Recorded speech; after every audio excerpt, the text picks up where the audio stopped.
Listen to me. I'm not gonna come sit down and tell everybody it's a foreign life easy, because this is nowhere near easy. You understand me? From I born and I can remember myself, I grew up seeing my mother struggle. You understand me? And then, I start university and, I went to Kingston and I made a little life. But then when I immigrated here, it was a different game. You understand me? Trust me, there are days when I wanted to go back. Me bawl, because crying would be too subtle to say that I cried. Me bawl, days when me bawl. And I said, Father, what is me going to put myself in now? But I remembered those days. I reverted to those days when things were hard, and I looked at where I was at that time. I'm saying, no, sir. If I got through that, I have to get through this. So, I said, it's giving up business. We don't even use them term. We don't even use that term then. That's not a part of my agenda. That's not a part of my mantra. Me take them things out of my life, because giving up is never an option for me. If it was back then, it's never an option now, because I have too much to be grateful for. And I realize that some people, as soon as something now go right in their life, they're ready to give up. They're ready to give up. Think about what's going on, eh? Think about you have somewhere to sleep. Think about you have something to eat. Think about you have clothes to put on. Think about you have family. Fine, you don't have all of them there. Think about the life that you have. The mere fact that you can think, that is a blessing. What are you going to give up on, though? Just tell me. Because someone make it sound like giving up is a big at summer party like 8 years. So give up. What are you going to give up on, though? What does giving up do? Do you hear anybody talking about quitters? Do you hear anybody talking about, boy, CC they are going and CC just stops? Nobody not busy with CC when CC stop and CC quit. I mean, I do this to people, but giving up is not a part of me. We need to lose certain mentality, because we are what we think. And if you think that giving up is an option, believe me, you are going to get to that point where you're going to give up. We have to just give thanks for small blessings. You understand me? And we have to stop looking at people's life, because I'm telling all the while, the whole of we live this life, but we have different legs of the race to run. Just like a 4x1 relay, you have 1, 2, 3, and 4. That's how life is.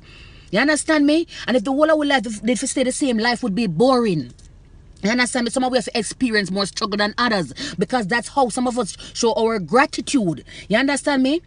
Because some of want to get the small blessings, like even a little promotion or, a new pair of shoes. We don't consider them things as blessings. We wait till them big, and a big house and a big wedding and you understand me, and a big promotion. We have to wait on those things to give God thanks. We have to learn to be gracious. You understand me? And show gratitude for the small things. And the things that we consider small, they're not even small.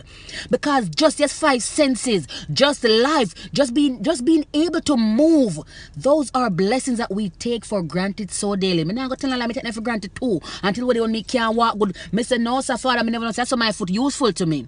You understand me? So sometimes we're experiencing certain situations. God brings us to a point where we can say, look here now, I know you are the this and me. You understand me? I'm me the driver, you're the conductor. Just chill out. Do you understand me? Some of us, we have some certain kind of lifestyle, and we don't want to change nothing about it, but yet we want the best out of life. It doesn't work like that. If you're hoarding and holding on to things, you cannot expect a difference in your life. You have to be the change that you want to see. You understand me? So if you sit down at a piece of job and you're tired to do it, and you're not sending out a resume, you're not going to try to get certification, and you're not trying to get a higher level of degree, then it don't make no sense. You're going to be sitting in that job and you'll be complaining until thine kingdom come. You understand me? You're there with the man or the woman for years and them not change. The woman a whore, the man a dog, and you're expecting to be a wife or be a husband. It not going to change until you change. You understand me? Always remember, you have to be the change that you want to see. You have to let go of certain things. You have to get rid of the garbage so that your life can be prosperous and you can flourish. Giving up, where you going to give up on though? How does that mean you want to know? Most of most people out there that are so successful, they'll tell you they struggled. I thank God every day for my struggle. I thank God I didn't grow up rich, because the ambition I have no chances I wouldn't have it. If I was born with that gold spoon in my mouth, I tell you no me. You understand me? Because it would have mean that I would have been so privileged. I have time for you to do this, and I inspire and motivate people. What am I going to inspire and say? So my mother and my father, my born riches? No, I'm going to tell you no. My born and I grow up poor, days when I never have nothing to eat. You understand me? Out the door, me used to do number 2. You feel me? Shop me go trust every day till me sick and tired. Sometimes mother send me go shop, me don't even want go shop. Look here, man, give up and do what? Take me as a prime example. When I came to this country, it was a struggle. A few years later, I'm not where I want to be, but thank God I'm not where I used to be. Give up and go away. Stop it.